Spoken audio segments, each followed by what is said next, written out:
What's going on, y'all? Worth Fabian. We are back with a video, man. We're actually doing a reaction to just in Nigeria's leader, his back at Trump's vicious military response, man. So if you don't know, there's a lot of friction or confusion going on in Nigeria currently, man, and I think it's been an ever-going, ongoing kind of thing.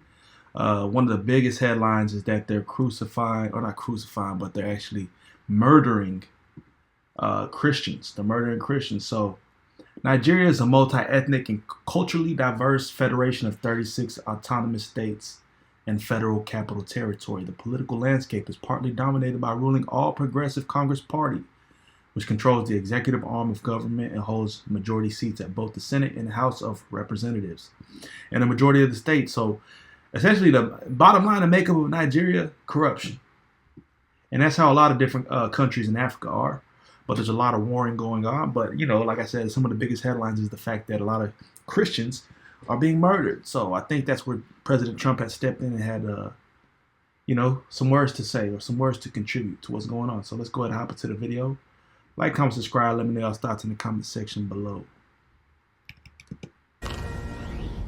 An urgent message from President Trump demanding Nigeria stop the brutal murders of thousands of Christians in the country or face possible action from the Pentagon.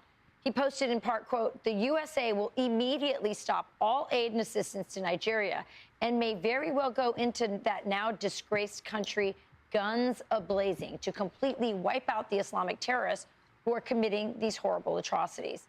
Paul Adamu is a Nigerian Christian who was kidnapped by Boko Haram 2 years ago. He joins us now. It's so wonderful to have you on the show. Please tell us what happened to you.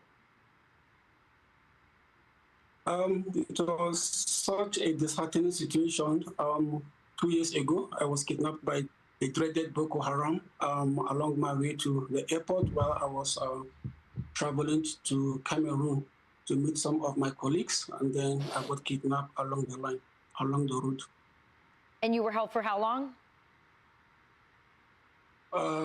12 days. Okay. And there are many people, especially young girls, who have been kidnapped by Boko Haram, put into forced marriages, forced conversions. They're still in captivity. The situation there is quite dire. You heard what President Trump has said. Here's what Nigeria's president has said in response. He said that the characterization of Nigeria as religiously intolerant does not reflect our national reality, nor does it take into consideration the consistent and sincere efforts of the government to safeguard freedom of religion and beliefs for all Nigerians. And just to give some context real quick as to what Boko Haram is, officially known as Jama' al-Sunnah Idalawala as Jihad. It's always jihad, a jihad group, sometimes referred to as its state name. Dalar Mussolini is a self-proclaimed jihadist militant group based in northeastern Nigeria. A lot of these kidnappings have been occurring. What's it like to be a Christian in Nigeria? First, I want to thank and applaud the United States of American President Donald Trump for designating Nigeria as a CPC, because this is one of the things that we have always wanted.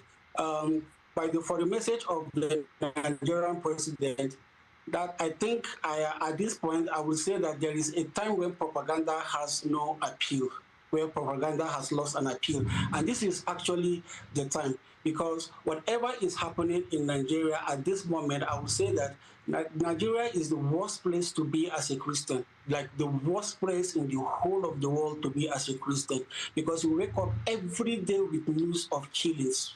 Every day with news of massacring of Christians. It's totally a genocide that is happening here in Nigeria. There is nothing anybody will tell me, because I have been in here for as long as I know. I've been in these places where these attacks have taken place. I've seen women who are crying for the loss of their husbands. I've seen children who are crying for the loss of their parents. I've seen parents who are crying for the loss of their children. I've been to churches that have been burnt down. These are not things that I've heard from the news or someone telling me. This is something that I witnessed somewhere. I've been myself. I've witnessed where terrorism is at the highest point, where people are killed and slaughtered like chickens every day. Paul, I don't have a lot of time left, but I just want to ask you one last question. How have you and other Christians kept the faith during this persecution? We are grateful for the organization I work with, Irish Global, who have taken it upon themselves to care for these persecuted Christians by providing relief materials, emergency kits, and then also providing them with discipleship, where they are being told that despite all that is happening to them, Christ still loves them. Paul? Yeah, yeah. To be honest, man, that's the narrative of a Christian, right? Obviously, we know Jesus was persecuted, right? So I mean, it's not anything to be seen as foreign, So it's a crazy time that we're living in. I mean, obviously, it's very savage in certain countries in Africa, not just Nigeria. But just to look up and to see more context, because I want to know, is like Nigeria more predominantly, uh, like what is the predominant religion there? Well, because essentially a lot of these militant groups are Islamic. But that's another thing about Islam, right? They take a stance of violence a lot of times, and I think, don't quote me on the Quran, but there's a lot of verses that pertain to slaughtering and killing if others aren't of similar beliefs. So obviously, a lot of these militant groups, these jihad groups that are Islamic, running rampant around here, just killing and persecuting Christians, right? The apostles were persecuted, right? Or Jesus's followers. So I think that's, it's odd enough to say that history repeats itself, but I think that's the narrative of a Christian, right? I think that once the truth, when there's an understood truth, it tends to be condemned. People always ask themselves, why is Christianity the most mocked religion? And my honest belief is because it's the truth. The enemy attacks it the hardest. So, peace, love, prosperity. Prayers out to Nigerians out there. Like my brother here mentioned, all we can do is keep the faith, man. I think that there's a bigger, even when people die, man, there's a bigger plan at hand. There's a bigger movement at hand. Whether it's, we got President Trump stepping in, or obviously God will have the final say. God will have the final judgment overall. So it's odd enough, or I guess it's off-putting in the sense that a lot of people will lose their faith during times like this, times to where things get very hard. Let's keep it honest.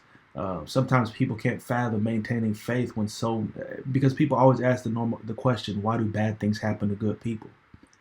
And the why behind the why, we can't as people always understand or explain that, but I think the nature of life is that's how it operates, right? People have free will. We live in a fallen world. People will make bad choices. Now, man has the choice to decide. And if man decides to kill, then people will get killed and murdered. It's that simple. So, I don't know. I do still understand and do still wholeheartedly believe that God's got a bigger plan at the end of the day. So whatever we see in this natural realm of reality, don't take that to heart and don't fully understand that as, I guess, a definition or some type of summary of who you holistically believe God is, because that's not the truth at all, man. Man is wicked. Man is wicked. And obviously, we have the choice. We have free will. We have the choice to make our own decisions. So, peace, love, prosperity, man. God bless. Prayers out to Nigeria and other countries in Africa that are struggling as well, and just for the globe, for people's mental capacity, mental health, and for people to just keep on and keep faith. So, peace, love. God bless. We'll see y'all next time.